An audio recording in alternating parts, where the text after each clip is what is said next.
Picture the North Carolina coast. Your first thought might be a sandy beach, but the bulk of North Carolina's shorelines are actually along estuaries. It's a lattice patchwork of bays, sounds, and salt marshes.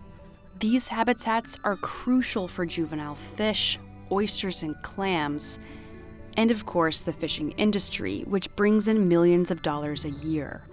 Estuaries are also home to many North Carolinians who want to be close to the water.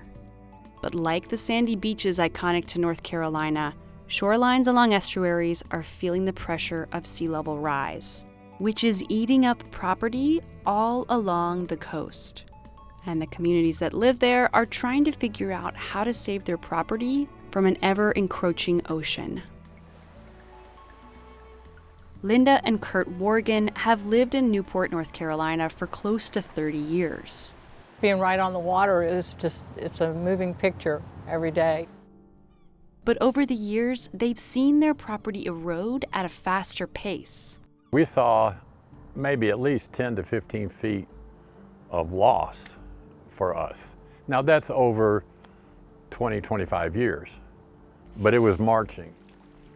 Erosion is a natural process, but it's happening more and more frequently because we've had a lot more storms, a lot more frequency and intensity of storms. As sea level rises, we are seeing higher water levels than we have in the past. So we're seeing erosion along the entire length of the shorelines.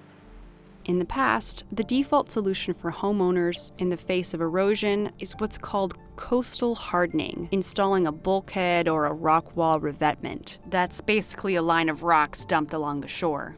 The designs vary, but the goal of these structures are the same: hold the line against the ocean. And they often fail.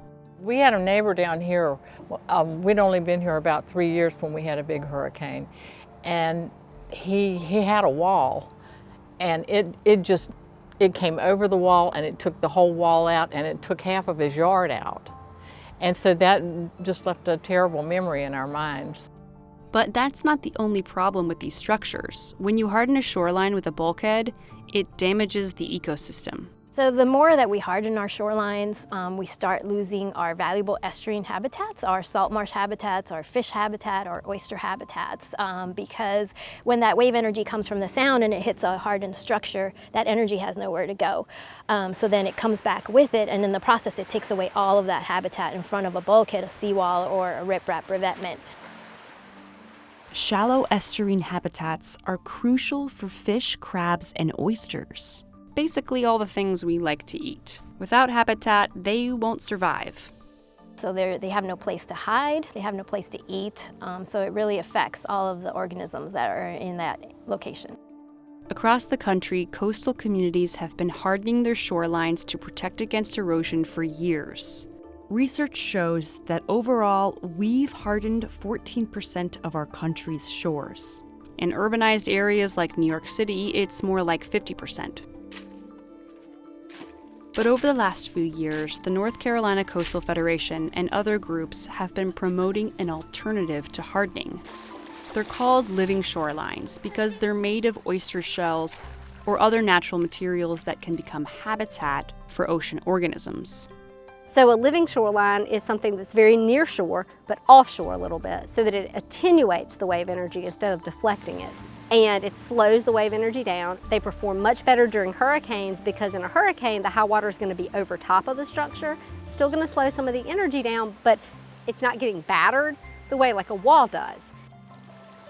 It also, as the wave slows down over the top of the structure, the sediment drops out, and you can actually build the marsh and make the land more resilient on its own. So you're allowing the coast to heal itself.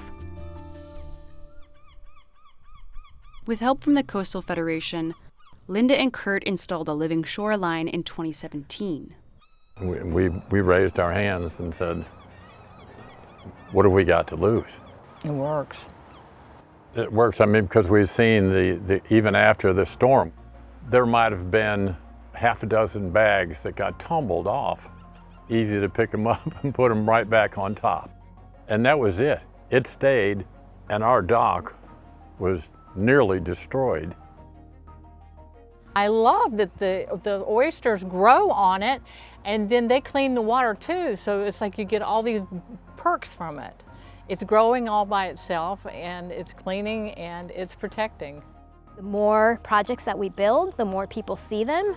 Once we build one, the neighbors will come out and they'll want one as well. So we're seeing this domino effect of installation of living shorelines, which is going to help to protect our coast much better than hardened shorelines like bulkheads.